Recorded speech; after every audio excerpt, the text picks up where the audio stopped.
Aba is a town, is a city that is highly industrialized. Okay. So I was expecting to see lots of Igbo men and how Igbo men play love. Hi guys, this is The Review. It's a podcast where we look at movies basically, and we talk about movies from Nollywood to Hollywood to Bollywood. And yes, we look at those movies, we select a movie or two. It could be a series as well. We look at it, we critique it, we analyze it, we give our own perspectives and all that. Sometimes the movie can be really outstanding, we give it a thumbs up. But sometimes it can be really shitty and we just throw it in the trash can. Anyways, I am EY Smith and I am Jude Blaze. Okay, so today we're looking at Aba Blues. Okay. All right. Well, I have one or two things to say about this Aba Blues, but the title. Yeah. But let me just give you a synopsis of the movie. Okay, now Aba Blues is shot in 2026 or released in 2026. It's a romantic drama set in the commercial city of Aba, directed by Jack Kenneth Opukeme and produced by Barbara Babarinsa under Film One and Inkblood Studios. Now, the synopsis is it's set in the bustling city of Aba. The film follows Amara, a newlywed tailor who's married to her doting husband Uzo, is appended when her wealthy first love, Dirim, suddenly returns to win her back. Now, complicated by a toxic, interfering mother, Amara is caught in a painful emotional storm, forced to choose between her present commitment and her hunting past. Now, looking at the cast right now, we have the likes of Angel Anosike, who played the role Amara. Also, Prince Nelson Ewerem as Uzo. We have Jide Kenna, who played the role Dirim. Also, we had Okori Anonobi and Tony Tones in that movie as well. So, Aba Blues. Yeah. Let me go first. Okay. Okay, now when I found out that this movie was done by the same production house that did Adire and also Farmer's Bride, I was like, man, this is gonna be good stuff because I love those movies, especially Farmer's Bride and Adire, played by Kehinde Bankole. Both movies made their ways to the AMVCAs. Yes, true. But when I was Aba Blues. So let's start. What was the theme first of all? Is it the name? Is it the casting? Yeah. Is it the storyline? So let's start with the name first of all. Yes. Aba Blues. Do you feel like it's a name that actually suits this kind of movie? Aba Blues, I was expecting something more, how will I put it right now, more rich in culture.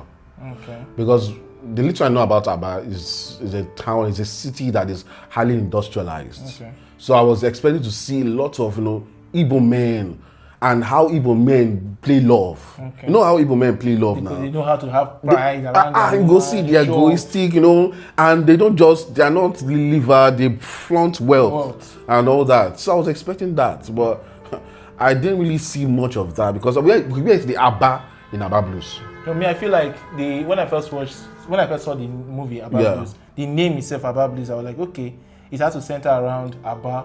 You get so now the storyline started like they talked about Aba, mentioned Aba. I think they showed once in the market, but I stayed in Aba for like 5 years. Okay. So they got to the point I wanted to see things that makes me recognize Aba. You get so we have the that brings memories. We have the Ariara market, we have the Ayonwunu, we have the Osioma, we have a lot of things that makes us know, oh, this is Aba. You get. So they didn't actually show us, and where they would have shown us was when she was in that market. Yeah. You get. Yeah. They would have used that privilege to show a lot of things that Aba people do. In terms of opening with what they call it, an area view that shows Aba.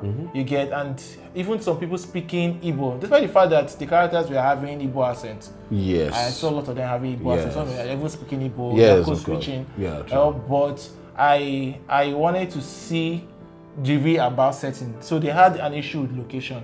And when I was watching the movie, I felt like the issue they had was that. So you went way back. You went way back. Yeah. The car was way back. Yes, true. Yeah, of course. So that's an issue for them. They couldn't set above them. Because why do you think they had a challenge? Because So because we have videos of above then. We have pictures so of it would above now then. cost them more. They have to have a lot of buildings to set up like so it's just like having this rise of the yellow sun. Yeah. Half sun, is it yellow sun? Half of the yellow sun. Half sun. Kind of rise of something. They had to talk about the Biafra.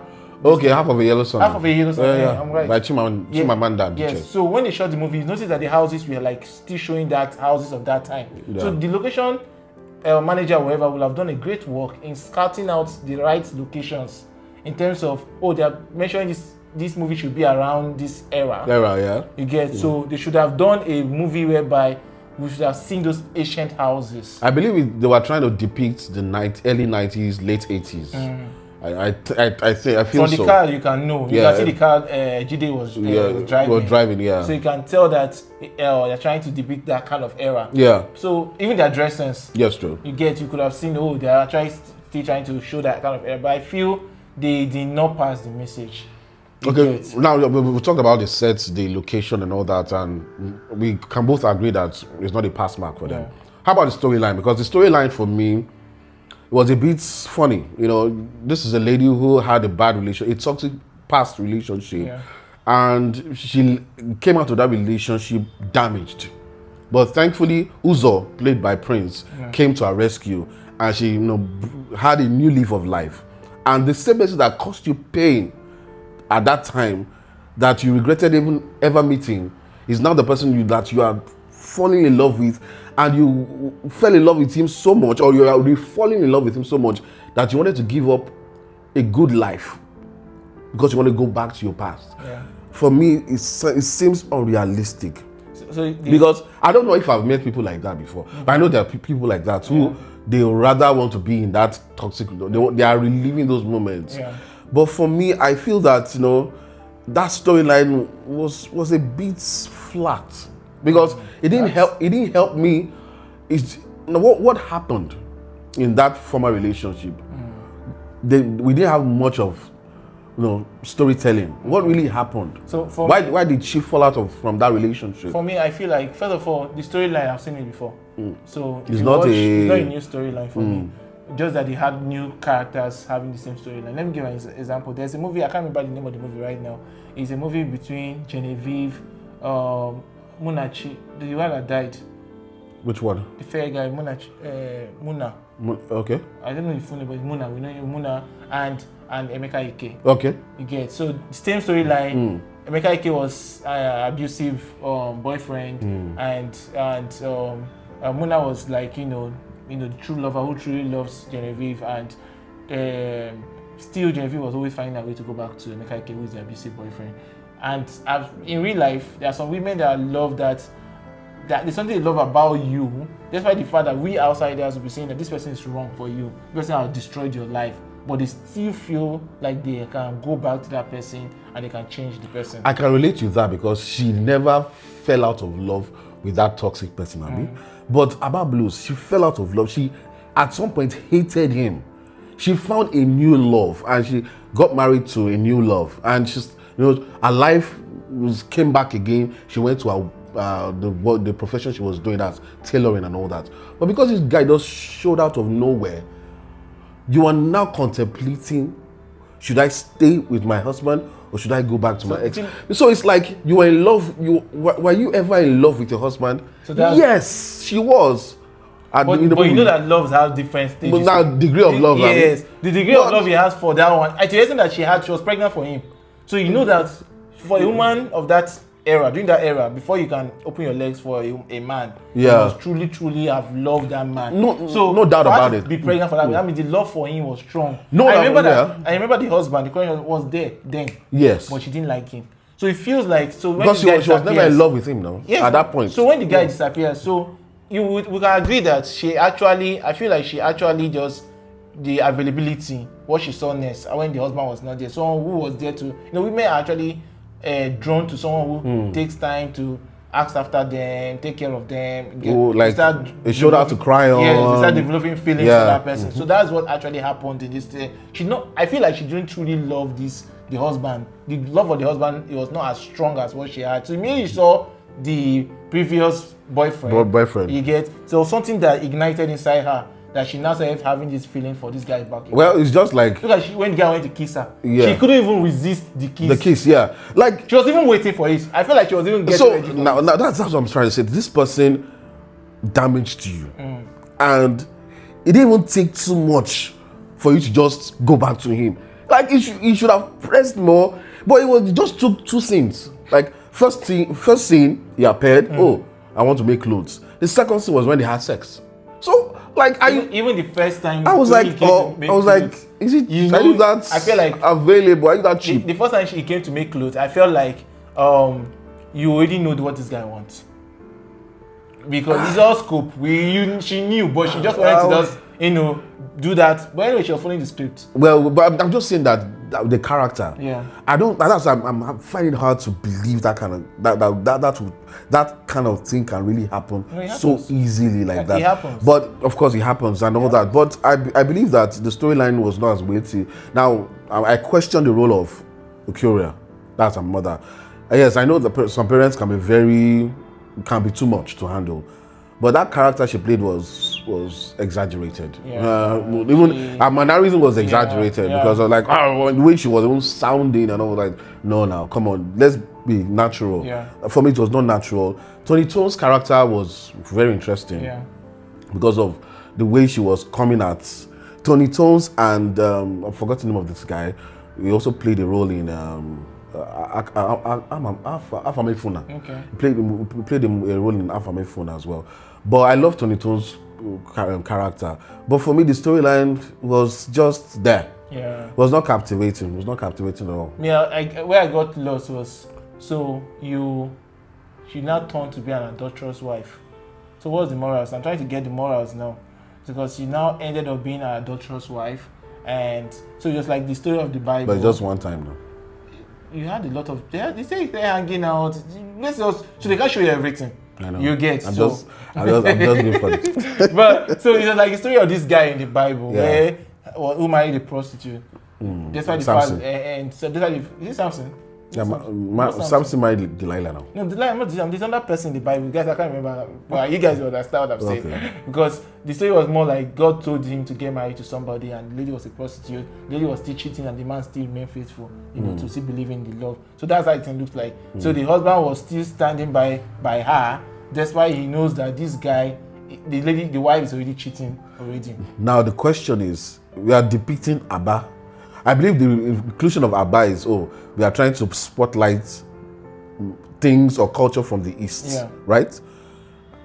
Let's ask ourselves the truth. I like this. How many Igbo men will take you back after an adulterous phase? How many? Let's be candid. Jude, you are an Igbo man. So the truth is whether in the 60s, 70s, 80s, 90s, 2000s, 2020s, it's not possible. It's now. not possible. Igbo men, if it was I'm a Yoruba man, and I'm really proud of being a Yoruba man. But Yoruba men, sometimes we can be a bit understanding. Yeah. But to an Igbo man, you know why? Igbo man is like, and you had the effrontery to sleep with another man in his house. Now the next day they pack out. It's not even the community telling you to yes. They will chase you. They will give you a name called an Osu or whatever. Yeah. They have to banish you. So because that's the high. You know that he went out there to sleep. And back in the day, culture was highly strong. Yeah. Not like now that we can still tolerate a lot of things because of civilization. But back in the day, they don't tolerate such. So I'm like, this storyline, add up and all that. But away from the storyline, how about you're a cinematic person, so how about the picture quality and all that? The picture quality was some point for me.